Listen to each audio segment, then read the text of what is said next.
Oke teman-teman, mari kita bahas mengenai uh, anxiety ya, kecemasan ya. Lebih khususnya mengenai psikologi kematian. Ini artikel yang kita bisa baca di psychologytoday.com, salah satu website yang bagus untuk teman-teman yang belajar psikologi dari awal gitu. Ini ditulis oleh Steve Taylor, PhD, Out of the Darkness. Mungkin ini tulis karyanya ya. Nah, di sini ada subtitlenya ya, Becoming uh, Aware of Our Own Mortality Can Be a Liberating Experience.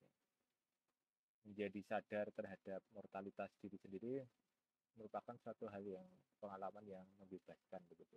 Ini subtitle dari Steve Taylor. Mungkin sebelum kita baca, mungkin kita bisa maknainya bahwa ketika kita aware terhadap kematian gitu ya. Kalau sebagai seorang muslim kan salah satu yang dipesankan oleh Nabi Muhammad SAW adalah zikul maut ya, ingat kematian. Itu mungkin bagian orang bisa menjadi kecemasan yang tidak berkesudahan gitu ya, karena dia kematian itu seperti suatu hal yang tidak dapat kita kontrol gitu ya, sepenuhnya. Meskipun kita bisa mengubah gaya hidup, makan dan sebagainya, tapi faktor-faktor yang menyebabkan kematian itu terlalu banyak untuk menjadi variabel yang kalau dipikir terlalu logis nanti bisa uh, jadi timbul kecemasan yang cukup radikal gitu. Tapi di sini bisa sebagai sarana pembebasan kita ya untuk melawan mortalitas atau ketidak abadian kita sebagai manusia. Gitu. Jadi sebelum baca artikel ini kita mungkin refleksi ya seberapa sering kita mengingat kematian. Nah hidup itu kan kalau dalam pandangan stoik itu kan apa, setiap nafas itu berarti umur kematian itu sudah mendekat pada diri kita. Nah di sini kita akan baca dari paragraf awal. We all have to face it at some point. An event of such enormity that it can make everything else or less it is without death, the end of our existence or the birth from this world. Ya cukup powerful ya sebagai artikel atau paragraf pengantar untuk artikel ini, bahwa pada suatu titik dalam hidup itu kita harus mengetahui bahwa memang kita pasti mati gitu. Mau gimana lagi? Berapapun usaha orang untuk mencari ini, untuk mendigitalkan kesadaran agar bisa diupload, tapi kita sebagai manusia, sebagai subjek yang aware terhadap ketidakabadian kita, itu pasti pada satu titik kita akan mengalami itu. Saya sudah ditinggal beberapa kawan gitu, ditinggalkan kawan angkatan gitu, beberapa yang sudah meninggal, yang sudah mendahului menuju dunia selanjutnya. Gitu. Kalau dalam pandangan muslim tentu saja kita mengimani suatu hal yang gaib gitu ya, suatu dunia pasca kematian. Jadi itu tidak bisa kita sepenuhnya hindari gitu. Pikiran itu pasti ada. Pada satu titik kita akan melawan itu, bukan melawan. Pada satu titik kita akan melawan dalam arti secara mental harus mempersiapkan itu. Mau gimana lagi? Dan itu membuat semua hal itu menjadi insignifikan. Misalnya ketika dalam salah satu ini ya, film gitu, buket list itu, ada dua orang yang apa itu namanya divonis hidupnya cuma tinggal beberapa bulan saja. Ada dua karakter dalam film tersebut yang satu itu tidak terlalu kaya ya, yang satu kaya banget itu. Tapi semuanya itu berubah gitu ya ketika dia divonis hidupnya cuma tinggal 6 bulan atau 1 tahun, saya lupa karakter yang kaya banget itu. Jadi membuat kekayaan itu menjadi insignifikan ya. Fokusnya itu bagi sebagian orang mungkin menjadi pursuit atau sarannya yang ingin tujuan yang ingin dicapai, bahkan itu bukan hanya sarana saja gitu, kekayaan, tapi ingin menjadi satu pencapaian dalam hidup. Tapi ketika kematian itu sudah hampir pasti gitu ya, ketika vonis dokter kan meskipun itu perkiraan ya, tapi kita berdasarkan pengalaman yang ada, orang kaya tadi itu pada akhirnya menjadi insignifikan gitu kekayaannya gitu. karena dia menghadapi horor yang dia belum mempersiapkan sebelumnya gitu. Dia terpikirkan bahwa dia divonis umurnya sekian. Jadi itu adalah akhir eksistensi kita, tidaknya hidup di dunia ini gitu. Kita mungkin akan baru pikir hal yang lain lagi ya, karena kita tidak memiliki ingatan. Kalau sebagai seorang muslim kita mengimani kehidupan sebelum hidup di dunia ini gitu. Tapi kita tidak punya memori tentang itu gitu. Dan apalagi akhir dari kematian nanti seperti apa kesadaran itu kemana gitu. Ini menjadi suatu pertanyaan yang itu pasti perlu diselesaikan secara teologis itu, secara personal itu. Dan itu juga departure from this world gitu. Pada akhirnya kita akan meninggalkan dunia ini sementara ini. Apa yang ingin kita tinggalkan dalam hidup? We live in culture that denies death. Jadi Steve Taylor ini kan dari barat ini. Itu kulturnya itu anti kematian gitu. Bahkan ketika kita sekarang itu ada beberapa waktu yang lalu trailer itu sudah muncul ya, atau saya nggak tahu ditonton besoknya sejak bulan apa tanggal berapa gitu. Tapi Final Destination salah satu film yang cukup populer dalam saya itu dulu pertama kali nonton itu Final Destination kedua bukan pertama. Jadi horornya ketika melihat truk yang membawa angkutan kayu, gitu. Membawa kayu gitu, atau kayu ya kayu di atas. Itu mencoba untuk mengakali kematian gitu. Jadi dia mencoba lakon yang punya visi itu ya. Itu namanya penglihatan sebelumnya gitu ya. Sebelum takdir kematian itu mendekati dia sudah melihat itu dulu. Nah itu coba untuk mengakali pola kematiannya. Jadi di skip itu kematian agar dia menghindari kematian dan nanti menuju orang lain gitu. Jadi kulturnya dari film tersebut ya, Final Destination dari Hollywood itu kultur yang itu sebenarnya mendenial kematian gitu. Seakan-akan kematian itu suatu hal yang sangat mengerikan. We are told that that is something we should stay away from gitu. Kita dengarkan aja terlebih.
Mhm.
Nah, kita lanjutkan. We are taught that it is something we should stay away from and try to forget about. Jadi peradaban Barat itu mengajarkan kematian itu suatu hal yang uh, dihindari gitu ya, dan coba untuk dilupakan gitu. Nah, ketika anak-anak itu dihindarkan dari salah satu film juga ya, mungkin saya relate-nya dari film gitu. Film kan menangkap realitas masyarakatnya gitu. Jadi anak-anak itu dijauhkan dari pembicaraan soal kematian. If we start contemplating our own mortality, so this struggle will become associated and desperate. Jadi ketika kita memahami, mengkontemplasi keterbatasan kita sebagai manusia, mortalitas gitu ya, bahwa hidup itu pasti akan mati, dan kebijaksanaan tradisional ini kita menjadi cemas dan juga depresi. And there is no doubt that is often the case gitu. Nah, di dalam psikologi, terror management theory itu suggest menyebutkan bahwa large part of all human beings generated by ancestor of death gitu ya. Bagian besar perilaku manusia itu dihasilkan dari ketidaksadaran akan ketakutan terhadap kematian gitu. Jadi ketidaksadaran yang itu sifatnya dibalik consciousness kita gitu. Itu soal kematian. Jadi pada akhirnya kita melakukan rutinitas berulang-ulang, kita mencari makna dan sebagainya. Itu agar kematian itu memiliki nilai gitu ya, dari perilaku akumulasi semua yang kita lakukan gitu. Jadi menurut terror management tadi, jadi yang melandasi itu adalah ketakutan yang tidak disadari mengenai kematian. This were related to fundamental anxiety and unease gitu. Kecemasan dan ketidaknyamanan gitu ya, which we try to offset with behavioral such as status seeking or strongly defending the value of our culture itu. Jadi mencari status gitu ya dalam masyarakat itu, status sosial lah, mau karir kemudian atau posisi di tengah masyarakat dan sebagainya, atau secara kuat itu melindungi nilai dari kebudayaan kita. Maka dari itu pada akhirnya dalam nilai kebudayaan itu juga ada ritual-ritual yang mengitari soal kematian, ziarah dan sebagainya. We feel threatened by death and so seek insecurity to defend ourselves against it. Jadi kita merasa kita itu terancam oleh kematian dan mencari keamanan dan signifikansi itu ya, ada nilai dari diri kita dengan melindungi diri dari kematian dengan melawannya. Kita mencoba melawan kematian dengan keterbatasan kita itu dengan melalui pencarian hal-hal yang nyaman, membuat kita nyaman, atau hal yang membuat kita merasa signifikan itu, bernilai di dunia ini. Tadi Hassan for example that when people are more aware of their mortality, they tend to become more nationalistic and people are more materialistic. Jadi ketika salah satu studi itu ketika seorang itu dibuat lebih sadar terhadap kekalan dirinya gitu, mereka cenderung untuk lebih nasionalistik atau tribal gitu, dan juga lebih materialistik gitu. Jadi dari karena kita lebih sadar kematian, kita lebih kalkulatif terhadap suatu hal yang lebih besar dari diri kita sendiri. The whether this is phenomenon always the case. In fact, there is also great fear of reading, so that becoming aware of death can have powerful positive effect. Tapi juga lain juga bahwa kesadaran mengenai kematian itu memiliki efek positif yang powerful loh, sangat kuat gitu, dan membawa perubahan yang radikal terhadap sikap dan perspektif mereka tentang hidup gitu. Jadi sikap dan perspektif soal hidup menjadi lebih kaya ketika kematian itu ada. Jadi mereka lebih melihat rutinitas hidup sehari-hari lebih bermakna gitu. I interviewed many people who had undergone disease for my book Out of the Darkness. People who had been diagnosed with cancer or had recovered from plasma with death as they had their are almost gone gitu. Jadi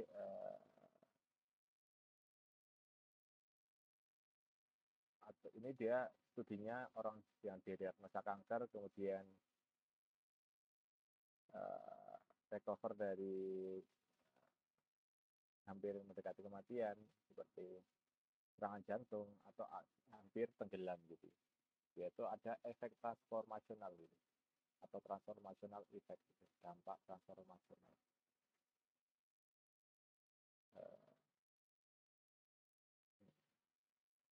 Jadi di orang yang mengalami efek transformasional itu mendeskripsikan kemampuan baru mereka untuk live in the present gitu, hidup dalam masa kini gitu. Ketika hampir mati itu, jadi mereka lebih menghargai kekinian gitu, karena mereka melihat bahwa salah satu hal yang bisa dilakukan karena kematian itu tidak bisa dihindari ya, kita membuat pengalaman yang selalu positif gitu, sehingga pikiran itu secara total hadir dalam masa kini ya. Mungkin itu juga yang membuat saya belajar ketika dulu hampir tenggelam juga. Passing death had taught them that the future and the past are unimportant ya. Nah, jadi menghadapi kematian itu mengajari mereka bahwa masa depan dan masa lalu itu bukan hal yang penting gitu. Yang lebih penting itu saat ini ya, bisa dikontrol gitu. And the life only have take place in the present moment. Dan hidup itu hanya mengambil tempat pada masa kini gitu. Jadi suatu hal yang terjadi masa lalu, penyesalan itu tidak ada gunanya juga, ataupun kekhawatiran tentang masa depan yang kita tidak tahu gitu. Ketika pikiran itu terokupasi oleh satu hal, dua hal yang ini, masa depan dan masa lalu yang kita tidak bisa kontrol lagi, itu ya kita tidak bisa menikmati masa kini gitu. Jadi pada akhirnya merugi total. Mending hidup full secara total positif pada masa kini gitu. Sehingga kita bisa mengambil kebaikan terus menerus yang tidak habis-habis. They had developed much more appreciative attitude as well of gratitude for aspect of their life they had taken for granted before. Jadi mereka lebih bersyukur terhadap yang suatu hal yang mungkin sebelumnya itu dianggap suatu hal yang wajar, yang sudah dia dari sononya dari sananya gitu, dari Allah itu sudah diberikan gitu kesehatan. Oh ternyata hidup dalam keamanan dalam suatu bernegara gitu itu sangat disyukuri gitu, karena ketika kita melihat berita itu kan ada konflik perang gitu, perang kemudian konflik antar masyarakat sipil, kemudian konflik horizontal yaitu ketika horizontal antar masyarakat sipil, kemudian perang suku gitu bahkan, atau pertikaian antar keluarga dan sebagainya. Itu membuat kita mensyukuri satu hal yang sebenarnya selama ini kita tidak sadar gitu ya. Oh ternyata sudah diberikan keamanan yang baik dibandingkan mayoritas manusia di muka bumi. They were grateful for their friend and family, yaitu tadi ya teman dan keluarga, kemudian syukur sudah hidup, syukur dapat mempersepsi dan mengalami dunia di sekitar mereka gitu. Jadi setiap sekarang saya menjadi guru pendamping di taman kanak-kanak di Banten itu sebenarnya terlihat menyenangkan gitu, ketemu anak-anak setiap hari, kita bisa belajar dari mereka gitu. Hal yang rutinitas seperti bertengkar atau kemudian salah paham itu juga bisa dinikmati sebagai proses transformasi diri untuk belajar gitu, bahwa ternyata hidup itu sangat menyenangkan gitu. Mungkin saya tidak akan bahas soal itu, kemudian acceptance itu tentang acceptance. Intinya mungkin teman-teman uh, mencoba untuk refleksi tentang kematian gitu, nanti akan lebih mengapresiasi tentang hidup. Jadi seperti itu, saya tidak akan bahas sampai habis. Mungkin poinnya sudah dapat gitu ya, bahwa kita bisa mengapresiasi hidup ketika kita mencoba untuk mengkontemplasikan mengenai kematian atau mortalitas gitu.